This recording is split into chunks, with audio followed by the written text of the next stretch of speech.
Well, we're here today because our county health officials have declared that there will be no in-person schooling until at least September the 28th. Fort Worth ISD, like many districts, were prepared to move forward in a hybrid model with some students attending in person, some students at home. We began surveying our parents on July the 1st. And the split was about even. 52% of our parents wanted in-person instruction, 48 virtual. Given the ruling from County Health, we will begin with the online virtual at-home learning. We've been spending a great deal of time and energy and resources this summer in preparation so that our teachers are providing high-quality instruction to our students in a virtual environment. Dr. Scrivener, Jason Allen with CBS 11. How much communication did you have with health authorities ahead of this order, and what did you express to them about as they pondered this decision? Well, several of the superintendents in Tarrant County worked very closely with County Health. It was our position that we wanted students and teachers to be safe. Everyone wants students back in school, but we want to do it in a safe way. Everyone wants our schools open, but we need to do it in a safe way. We don't want to open our schools haphazardly. We want to open our schools when it's safe and in a way that they can remain open. We know that the Memorial Day weekend resulted in a spike of cases about 3 weeks later. We know that now, today, about 3 weeks or so after 4th of July, we're seeing the same kinds of increases. Health experts expected the same kind of increases after the Labor Day holiday, so waiting until September 28th and reevaluating at that time was the position that we all agreed upon. Do you already have a plan to open the schools at the end of September? What kind of restriction is going to be social distancing, less students in school? What is going to be the plan? Yes, yesterday's document actually is the same plan that we will be implementing, whether it be in August, now in September, or perhaps sometime later in the future. Every large urban district in America has a similar protocol, a re-entry protocol, and that's what that document entailed.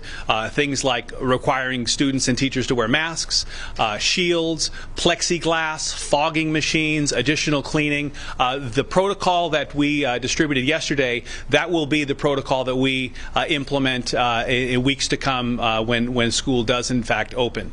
Eventually we will all return to school. We want to make sure we're doing that in a safe way. Our Board of Trustees will be hosting town halls, virtual town halls, next Monday night in Spanish, on a Tuesday night in English, and several after those dates. Yes. You're ready. Your district is ready. We are as ready as any other district. These are unprecedented times, and safety and security is the number one priority. We want to make sure that our teachers are safe and healthy, that our students are safe and healthy, and these town halls will allow us to receive additional feedback from our school community, from parents, from other community members, where they can ask questions and offer suggestions. Can you give us an idea what the curriculum will look like, especially for a younger? Yeah, it'll be much different than last spring. Last spring, the entire nation pivoted over a weekend.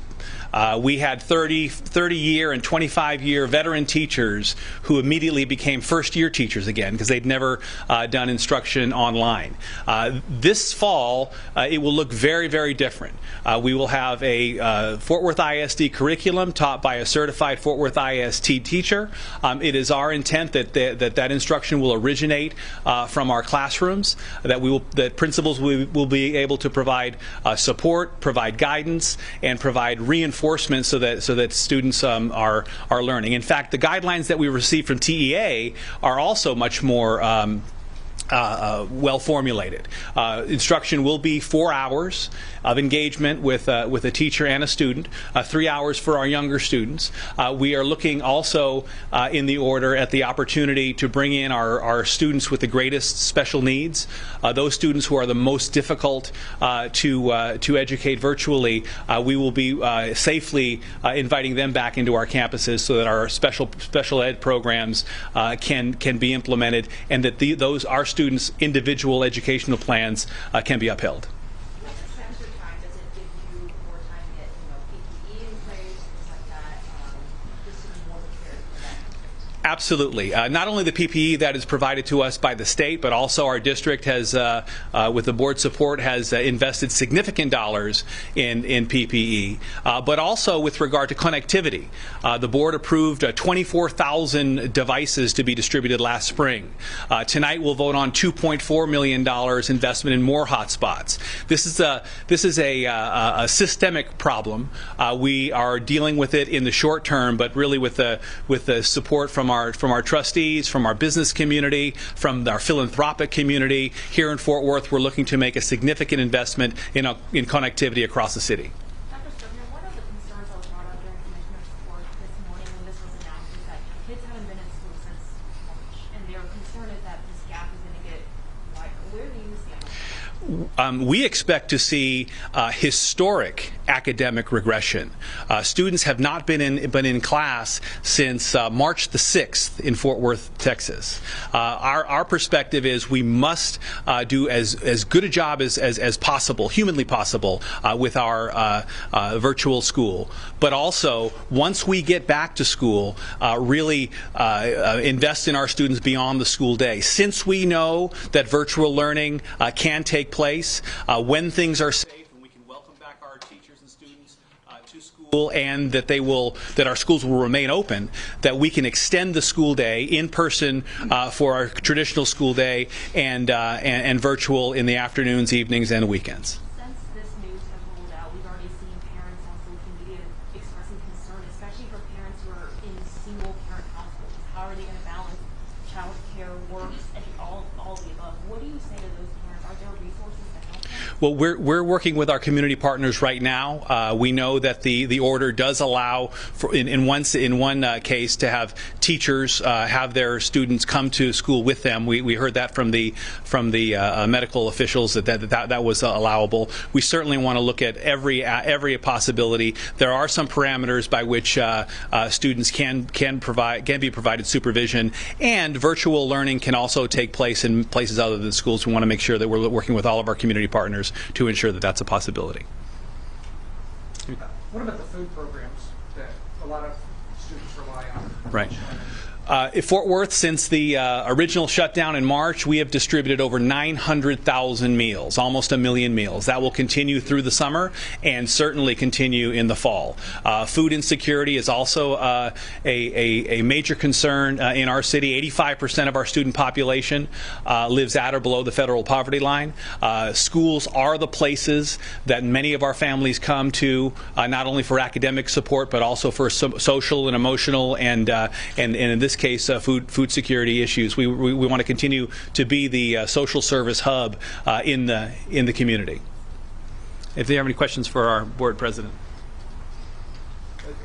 Mr. Ramos, the plan came out just yesterday, 24 hours ago, that had kids starting in classes if they wanted to.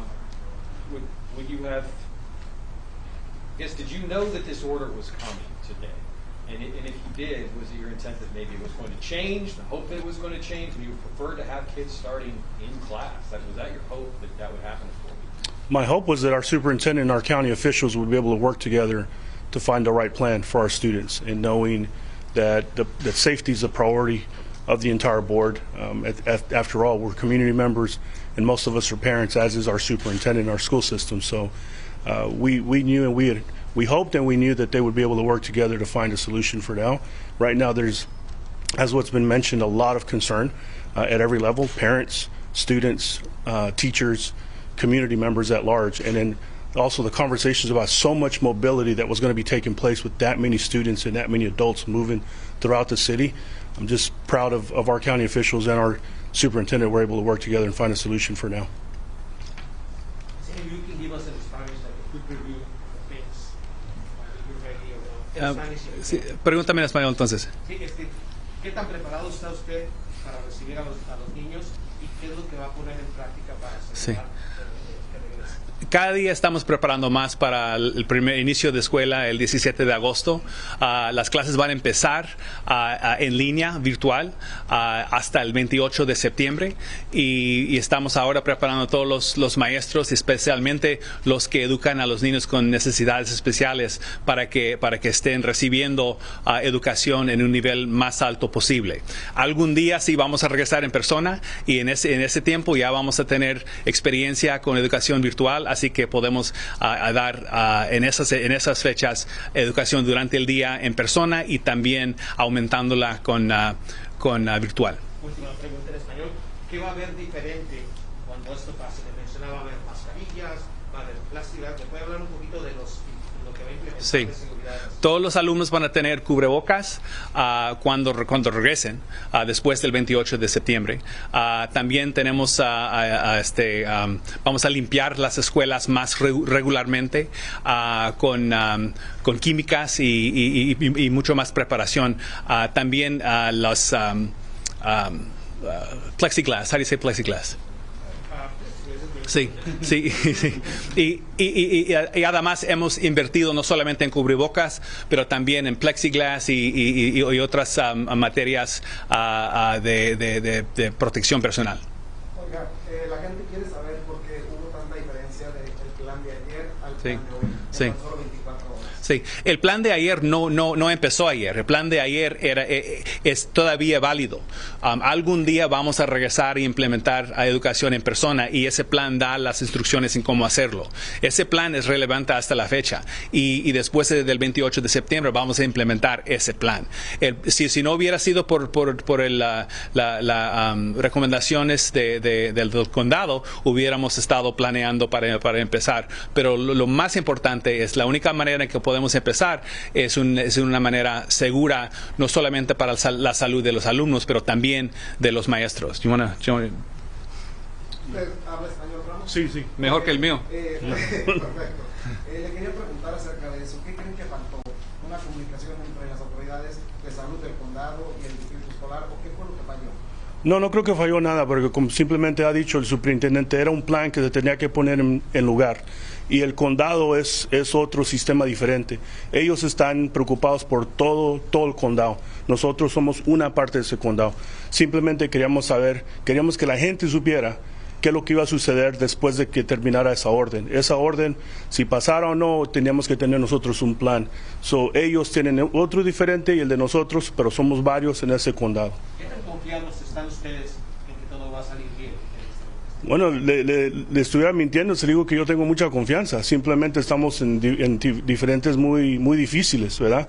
Pero lo que sí le podemos asegurar es de que estamos haciendo lo más posible para asegurar la seguridad de nuestros estudiantes y los maestros y maestras y nuestras familias en la comunidad. Y hablaron acerca de los retos que van a enfrentar, acerca de la regresión, o un poco, van a regresar los estudiantes un poco atrasados. ¿Cómo piensan ustedes combatir ese obstáculo? La manera que estamos tratando de combatir eso es de tener estos planes de educación virtual, porque sabemos que se van a seguir aumentando esas diferencias y vamos a estar atrasados. Eso ya lo reconocemos.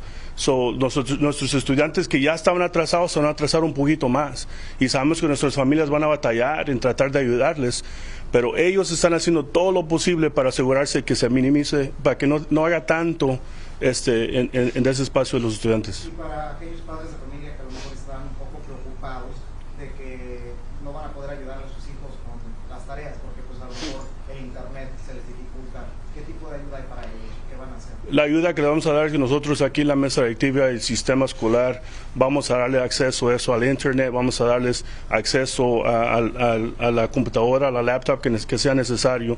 Nosotros vamos a hacer todo lo posible debajo de nosotros para ayudarles con esos asuntos. ¿Y cuántos hotspots van a votar hoy? ¿Para cuántos van a votar? Hoy vamos a votar por la cantidad es de $2.4 millones. $2.4 millones. Sí. Will you have to increase that at all with this announcement, will that number change tonight? Our investment tonight will be $2.4 million for hotspots, and moving forward, we very well may be investing more. In order to educate our students appropriately under these conditions requires money. We are spending a lot of money on PPE. We're spending a lot of money on face shields, plexiglass, fogging machines, hotspots, and devices. Anyone who thinks that the public education around the country, not only here in Texas, can pull this off without an additional investment is incorrect. Students are our number one asset. We need to invest in them as the assets that they are. What we have here is a public health crisis. The reason the county stepped in, because a public health crisis requires a public health solution. We're focusing on education in conjunction with them. We do not want to let this public health crisis result in a generational educational crisis, as was pointed out before. The digital gap, the educational gap will only be reinforced when some students have resources that others don't. We are investing in those students from an equity lens to help those students in the greatest need so that they do not fall further behind. Do you have a budget estimate on what the impact is going to be besides the 2.4? We'll have to judge that moving forward. It's going to be really tens of millions of dollars. We know that. Should we have come back earlier? Transportation is a great example. How do you social distance on a school bus? Likely, you have to run 2 routes, and that's double the mileage, double the expense. So the state and the federal leaders, it is our hope that they recognize that public education is key to our economic prosperity, and that they invest in it as such.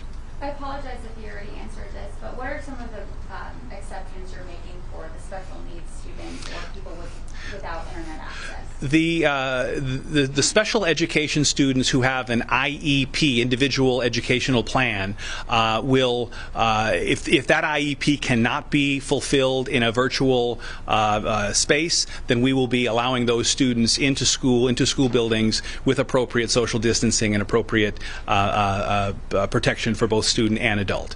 Also, with regard to students who don't have internet access or appropriate devices, we're attacking that problem. We have been doing so since last spring, and will continue to do so. It is our hope that we have provided all the necessary technology, but obviously with mobility, as was pointed out earlier, we're going to have to stay on top of that. And again, an additional investment will be necessary from the state or the federal government to help our school districts, particularly urban school districts, address this issue. And as far as hotspots, are you delivering them to the houses, or are you picking them up? We have two ways of doing that. We do front porch visits with social workers, with our staff. We have an equity division that goes out and reaches out to students who are in the greatest need. We also know one of the biggest challenges during this time is that schools are the places where students often feel the most safe. And the issues of abuse and issues of neglect, that schools are where those places, where those things get reported. We want to make sure that we are doing everything possible to identify. Obviously, this is not a perfect system. It's our hope that Tarrant County, the state of Texas, the nation takes this seriously. That we all wear our masks. That we get the virus under control, so that we can come back to school in a safe way and address all of the social issues that schools address beyond academics. Regarding these students with the IEP or the plans, do you know how many that applies to roughly right now, or is that something that we're still looking at? In general, in public education, it's about 10 to 11% of your student population. One more question. None? You talked about the hurdle that teachers had in the spring going to online. Are there new resources available to teachers that weren't available in the spring to make this easier this time around? Or what resources are available? Our curriculum team has been planning and working all summer long to provide a more robust online curriculum. We all pivoted, and the program that we were using the spring, that many districts were using this spring, is not the program that we're using this fall in 2.0 of virtual learning. Additionally, I think teachers understand the importance of providing high quality instruction in the fall. We heard from our teachers loud and clear. It's important that not only students are safe, but faculty and staff are safe, and I think that you're going to see a very different instructional product, not only in our district, but across districts in Texas and across the nation.